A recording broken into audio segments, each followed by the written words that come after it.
So, a struggling wholesaler hits me up the other day looking for some advice, and I proceed to ask him if he's gay. And he takes this very personally and is, I don't know, offended by the question. But I want to tell you why I asked him that question, why I think it's important in the context of wholesaling, and give you this little story. So anyway, this guy's a young guy, he's working with a limited budget. He tells me, I don't have a lot of money. So his method for finding motivated sellers has been primarily cold calling. Now it's clear this dude is extremely frustrated. He's like, man, nobody wants to sell. There's no motivated sellers. Every time I ask about price, nobody wants to come down on price. Nobody wants to negotiate. It's clear that he's very kind of upset with these people. So I ask him, I'm like, bro, are you gay? And he gets very offended by the question for whatever reason. And he's like, what? And I'm like, just answer the question. So he says, no. I said, okay, cool. Now, imagine you're walking down the street.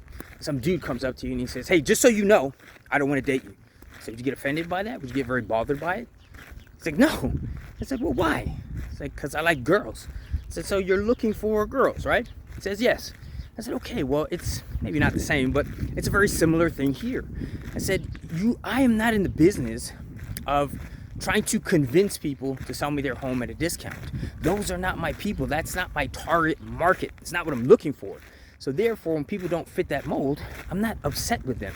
As a matter of fact, I understand this is a numbers game, and I'm excited for people to tell me no. I'm like, hurry up, get to the no so you don't waste my time so I can get what I actually am looking for. I said, so in the same context, you can't be offended and get upset that the vast majority of people are not in your target market. They're not what you're looking for. I'm not looking to, although there is a sales component in wholesaling, it's not like traditional sales where you're trying to sell everyone, where you're trying to convince people.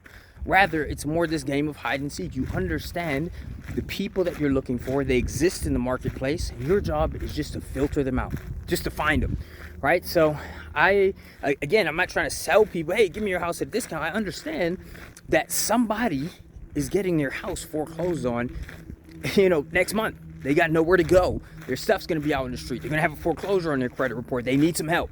I understand that some people are getting divorced. I understand some people are evicting tenants and it's just a huge headache.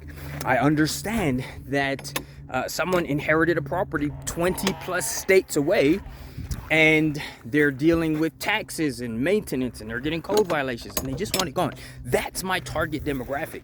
So to that point, right, those are the people that I want to be focused on and not get offended when other people don't fit that mold. Okay, so that's the reason. And then we talked about some numbers and what that looks like for them. But hopefully that analogy just gives you an idea that you need to be focused on your target market, and not everyone's going to fit that, and that's totally cool.